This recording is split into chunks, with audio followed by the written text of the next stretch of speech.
శ్రీమాత్రే నమః. ఛానల్లోకి స్వాగతం అండి. ఎవరు అవునన్నా కాదన్నా కన్యా రాశి వారి జీవితంలో జరగబోయేది ఇదే. జూలై 15 నుండి 31 వరకు మారుతున్న గ్రహస్థితి ఈ రాశి వారికి అనుకూలంగా ఉండటం వల్ల మీరు పట్టిందల్లా బంగారం కానుంది. అఖండ రాజయోగం సిద్ధించబోతోంది. వృత్తి, ఉద్యోగ, వ్యాపార, ఆర్థిక రంగాలలో ఎన్నో ఆశ్చర్యకరమైన మార్పులు సంభవించనున్నాయి. అయితే ఈ రాశి వారి జీవితంలో జరగబోయే ఆ మార్పులు ఏమిటి? ఈ సమయంలో మరిన్ని శుభ ఫలితాలను పొందడం కోసం ఈ రాశి వారు చేయవలసిన దేవతారాధనతో పాటుగా ఎటువంటి పరిహారాలు పాటించడం ద్వారా ఇబ్బందులన్నీ తొలగిపోయి మేలు చేకూరుతుందో ఈ వీడియోలో తెలుసుకుందాం. అంతకంటే ముందు మీరు ఇంకా మన ఛానల్ని సబ్స్క్రైబ్ చేసుకోకపోతే వెంటనే సబ్స్క్రైబ్ చేసుకొని పక్కనున్న బెల్ ఐకాన్ క్లిక్ చేసి ఆల్ సెలెక్ట్ చేసుకోండి. మేము ఇలాంటి వీడియోస్ అప్లోడ్ చేయగానే ముందుగా మీకు నోటిఫికేషన్ వస్తుంది. శనిగ్రహ ప్రభావం చేత గత కొంతకాలంగా ఈ రాశి వారు ఎన్నో ఇబ్బందులను ఎదుర్కోవాల్సి వచ్చింది. అయితే మారుతున్న గ్రహస్థితి ఈ రాశి వారికి అనుకూలంగా ఉండటం వల్ల ఇప్పటి వరకు ఆర్థిక పరంగా ఎదుర్కొన్న ఇబ్బందులు అన్నీ కూడా ఈ సమయంలో తొలగిపోతాయి. ఈ సమయంలో గతంలో మీ ద్వారా లబ్ధి పొందిన వారి చేత లేదా మీ మిత్రుల చేత అలాగే మీ భాగస్వామి యొక్క పూర్తి సహాయ సహకారాలు మీకు లభించడం వల్ల ఆర్థికంగా పురోగతిని సాధిస్తారు. ఆదాయం సమకూరే మార్గాలు కనిపిస్తాయి. మీ సంతానం ద్వారా మీరు ఆర్థిక పురోభివృద్ధిని సాధించడమే కాకుండా వ్యక్తిగతంగా చాలా ఆనందాన్ని పొందుతారు. అంతేకాకుండా పూర్వజన్మ పుణ్య ఫలితం కారణంగా మీ ద్వారా లబ్ధి పొందినవారు, మీ దగ్గర శిష్యరికం చేసిన వారు మీకు ఈ సమయంలో అండగా ఉండి మీ అభివృద్ధికి దోహదపడతారు. ఈ సమయంలో స్థిర చరాస్తులను అభివృద్ధి చేస్తారు. ధన, కనక, వస్తు, వాహనాలని కొనుగోలు చేయడానికి ఇవి అత్యంత అనుకూలమైన సమయం. విద్యార్థులకు ఈ సమయం చాలా అనుకూలంగా ఉందని చెప్పుకోవాలి. ఎవరైతే సాంకేతిక విద్యలో పేరు సాధించాలని కష్టపడుతున్నారో వారు తమ రీసెర్చ్ని కొనసాగించడానికి ఒక అవకాశం లభిస్తుంది. నూతనంగా వీరు చేసే ఒక ఇన్వెన్షన్ ద్వారా వీరితో పాటు వీరి తల్లిదండ్రులకు కూడా మంచి పేరు ప్రఖ్యాతలు లభిస్తాయి. మీ యొక్క రీసెర్చ్లు అన్నీ అనుకున్న దానికంటే రెట్టింపు స్థాయిలో ప్రతిఫలాన్ని ఇస్తాయి. అలాగే కాంపిటేటివ్ రంగంలో ఉన్న విద్యార్థులకు ఈ సమయంలో మరిన్ని అవకాశాలు లభిస్తాయి. కష్టపడి ఏకాగ్రతతో చదివి మీ గమ్యాలను చేరుకుంటారు. ఎంతో కాలంగా ప్రభుత్వ ఉద్యోగం కోసం ఎదురు చూస్తున్న ఈ రాశి వారికి ఈ సమయంలో ప్రభుత్వ ఉద్యోగం వచ్చే అవకాశం ఉంది. వ్యాపారస్తులకు ఈ సమయం ఉత్తమ ఫలితాలను ఇస్తుంది.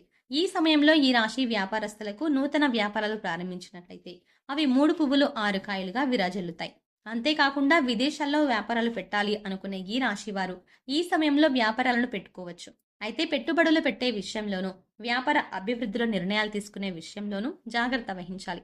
స్టాక్ మార్కెట్లో చిన్న చిన్న మార్పులు జరగటం వల్ల వ్యాపార పరంగా కొద్దిపాటి నష్టాలు ఎదురయ్యే అవకాశం ఉంది. కాబట్టి అన్నింటికీ సిద్ధంగా ఉండండి. కెరీర్ పరంగా ఈ సమయం ఈ రాశి వారికి అత్యంత అనుకూలంగా ఉందని చెప్పుకోవాలి. ఎందుకంటే ఈ సమయంలో మీరు పని పట్ల పూర్తి ఏకాగ్రత కలిగి ఎంతో చాకచక్యంగా తెలివితేటలను ఉపయోగిస్తూ ఎంతో సునాయాసంగా ఇచ్చిన టాస్క్లను ఇన్ టైంలో కంప్లీట్ చేసి మీ పై అధికారుల మెప్పుని సంపాదిస్తారు. అంతేకాకుండా మీతో పాటు మీ తోటి ఉద్యోగులకు కూడా ప్రతి విషయంలో సహకరించడం ద్వారా వారి మన్ననలను పొందుతారు. తద్వారా మీకు పని చేసే చోట మంచి పేరు ప్రఖ్యాతలు లభిస్తాయి. మీకంటూ ఒక గుర్తింపు లభిస్తుంది. ప్రతి ఒక్కరిలో మీరు ఉంటే ఎంతటి కష్టమైన పనైనా సరే చాలా సునాయాసంగా ఈజీగా చెయ్యగలం అనే నమ్మకం ఏర్పడుతుంది. ఇది మీ ఎదుగుదలకు సహకరిస్తుంది.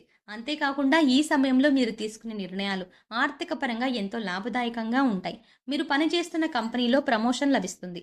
మీరు ఉంటే కంపెనీలో ఎలాంటి నష్టాలు కలగవు అనే నమ్మకం మీ పై అధికారులకు మీ పట్ల కలుగుతుంది. కుటుంబ పరంగా ఈ సమయం మీకు మధ్యమ ఫలితాలను ఇస్తుంది. కుటుంబంలో మీకు మీ బంధువులకు మధ్య చిన్న చిన్న మనస్పర్ధలు ఏర్పడి అవి విభేదాలకు దారితీస్తాయి. ఎదుటి వ్యక్తుల కఠినమైన మాటలు మిమ్మల్ని ఎంతగానో నొప్పిస్తాయి. అయితే మీరు ఎట్టి పరిస్థితుల్లోనూ సహనం కోల్పోకుండా మౌనం వహించి ఉండాల్సి ఉంటుంది. తద్వారా గొడవలు సకాలంలో సద్దుమణుగుతాయి. ఈ సమయంలో మీరు మీ కుటుంబ సభ్యులతో కలిసి విహారయాత్రలకు, తీర్థయాత్రలకు వెళ్తారు. కుటుంబ సభ్యులందరూ సంతోషకరమైన సమయాన్ని గడుపుతారు. ఎవరైతే ప్రేమించిన వ్యక్తిని వివాహం చేసుకోవడం కోసం, కుటుంబ సభ్యుల అంగీకారం కోసం ఎదురు చూస్తున్నారో వారికి ఇది మంచి సమయంగా మారనుంది. ఈ సమయంలో మీ ప్రేమ వ్యవహారాలను బయట పెట్టడం ద్వారా మీ కుటుంబ సభ్యుల అంగీకారాన్ని పొందుతారు. అంతేకాకుండా ప్రేమికులిద్దరూ ఒక నిర్ణయానికి వచ్చి వివాహం చేసుకోవడానికి నిశ్చయించుకుంటారు. ఈ సమయంలో భార్యాభర్తల మధ్య ఉన్న విభేదాలు తొలగిపోయి వీరి దాంపత్య బంధం మరింత బలపడుతుంది. అయితే మీ మధ్య మూడో వ్యక్తి రాకుండా మీరు జాగ్రత్త పడాల్సి ఉంటుంది. మీ మధ్య గొడవలను మీరే సరిదిద్దుకోవడానికి ప్రయత్నించండి. అంతేకాని మూడో వ్యక్తికి ఆస్కారం ఇవ్వకండి. ఇది మీ మధ్య ఉన్న బంధాన్ని బలహీనపరచడానికి కారణమవుతుంది. అలాగే ఎంతో కాలంగా సంతానం కోసం ఎదురు చూస్తున్న ఈ రాశి వారికి ఈ సమయంలో సత్సంతానం కలుగుతుంది. ఆరోగ్యపరంగా ఇది మీకు సానుకూలమైన సమయం. ఈ సమయంలో దీర్ఘకాల అనారోగ్య సమస్యలు ఇవి లేకపోయినప్పటికీ చిన్నపాటి అనారోగ్య సమస్యలు ఇబ్బంది పెట్టే అవకాశం ఉంది. కాబట్టి ఆహార నియమాలను పాటిస్తూ మీ ఆరోగ్యం జాగ్రత్తగా చూసుకోవాల్సిన బాధ్యత మీపై ఎంతైనా ఉంది.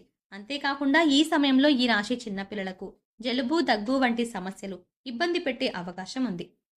అందువల్ల ఈ రాశి చిన్నపిల్లల తల్లిదండ్రులు తమ పిల్లల ఆరోగ్యం పట్ల పూర్తి శ్రద్ధ వహించాల్సి ఉంటుంది. లేదంటే పిల్లలు అనారోగ్య బారిన పడాల్సిన అవకాశం ఎక్కువగా ఉంది. కాబట్టి పిల్లల పట్ల జాగ్రత్తగా చూసుకోవాలి. అలాగే వారిపై శ్రద్ధను కూడా మీరు పెట్టాల్సి ఉంటుంది. ఈ సమయంలో మరిన్ని శుభ ఫలితాలను పొందడం కోసం ఈ రాశి వారు చేయవలసిన దేవతారాధన చూసుకున్నట్లయితే సోమవారం శివాలయంలో పరమేశ్వరునికి పాలతో అభిషేకం చేయించండి. తద్వారా మేలు చేకూరుతుంది. నిత్యం ఆదిత్య పారాయణం చేయడం ద్వారా సకల శుభాలు చేకూరుతాయి. శుక్రవారం నాడు కనకధారా స్తోత్రం పఠించండి. అమ్మవారి కృపా కటాక్షాలకు పాత్రులవుతారు. సుబ్రహ్మణ్యేశ్వర స్వామి ఆలయాన్ని సందర్శించడం ద్వారా శుభం జరుగుతుంది. కోరిన కోరికలు నెరవేరుతాయి. ఏదైనా ముఖ్యమైన పని మీద బయటకు వెళ్తున్నప్పుడు ఓం గణేశాయ నమః అనే మంత్రాన్ని మనసులో జపించుకొని బయటకు వెళ్ళండి. తద్వారా మీరు వెళ్లే పని ఎలాంటి విఘ్నాలు లేకుండా నిర్విఘ్నంగా జరుగుతుంది. మీకు వీలైనప్పుడల్లా లలితా సహస్రనామాలను పఠించడం ద్వారా శుభ ఫలితాలను పొందుతారు. శుక్రవారం నాడు మీ ఇంటి ప్రధాన ద్వారం వద్ద ఉన్న గడపకు పసుపు కుంకుమలు రాసి పూజించడం వల్ల లక్ష్మీదేవి అనుగ్రహం లభిస్తుంది.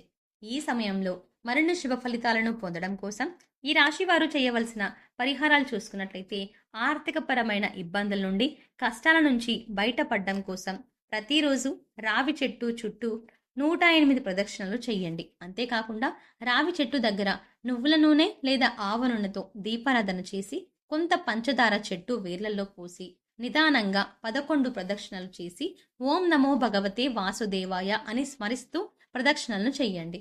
ఈ విధంగా చేయడం వల్ల చాలా వరకు కష్టాల నుంచి బయటపడతారు. సమస్త దోషాలను నివారించే తల్లి గోమాత వారంలో మీకు వీలైనన్ని సార్లు గోవుకు మీకు తోచిన గ్రాసం పెట్టి 3 ప్రదక్షిణలు చేయండి. అద్భుతమైన ఫలితాలు కనబడతాయి. అన్ని రకాల సమస్యల నుండి విముక్తి పొందడం కోసం నవధాన్యాలు అనగా గోధుమలు, యవ్వలు, పెసళ్ళు, శనగలు, కందులు, అలసందలు, నువ్వులు, మినుములు, ఉలవలు ఇలా ఈ 9 కలిపి రోజు పావురాలకు, పక్షులకు మేతగా వేస్తూ ఉండండి. అలాగే వాటికి తాగడానికి నీళ్ళని ఏర్పాటు చేయండి. ఇలా రోజు చేయడం వల్ల సకల కష్టాలు తొలగిపోయి సకల శుభాలు జరుగుతాయి. సోమవారం నాడు సూర్యోదయ సమయంలో స్నానమాచరించి ఓం నమః శివాయ అనే పంచాక్షరి మంత్రాన్ని 108 సార్లు పఠించడం ద్వారా సకల దోషాలు తొలగిపోతాయి. సో చూసారు కదండి, జూలై 15 నుండి 31 వరకు మారుతున్న గ్రహస్థితి ఈ రాశి వారికి ఏ విధంగా అనుకూలంగా ఉంది, వృత్తి, ఉద్యోగ, వ్యాపార, ఆర్థిక రంగాలలో ఎలాంటి మార్పులు సంభవించనున్నాయి, అయితే ఈ రాశి వారి జీవితంలో జరగబోయే ఆ అద్భుతాలు ఏమిటి, ఈ సమయంలో మరిన్ని శుభ ఫలితాలను పొందడం కోసం ఈ రాశి వారు చేయవలసిన దేవతారాధనతో పాటుగా ఎటువంటి పరిహారాలు పాటించడం ద్వారా ఇబ్బందులన్నీ తొలగిపోయి మేలు చేకూరుతుందో ఈ వీడియోలో తెలుసుకున్నాం కదా. ఈ వీడియో మీకు నచ్చినట్టయితే మీ ఫ్యామిలీ, మీ ఫ్రెండ్స్లో ఎవరైనా కన్యా రాశి వారు ఉన్నట్లయితే వారితో ఈ వీడియోని షేర్ చేసుకోండి. అంతకంటే ముందుగా మీరు కనుక ఇప్పటి వరకు మన ఛానల్ ఇంకా సబ్స్క్రైబ్ చేసుకోకపోతే వెంటనే సబ్స్క్రైబ్ చేసుకొని పక్కనే వచ్చిన బెల్ ఐకాన్ నొక్కి ఆల్ సెలెక్ట్ చేసుకుంటే మేము ఇలాంటి వీడియోస్ అప్లోడ్ చేయగానే ముందుగా మీకు నోటిఫికేషన్ వస్తుంది. మరో చక్కటి వీడియోతో మళ్ళీ కలుద్దామండి.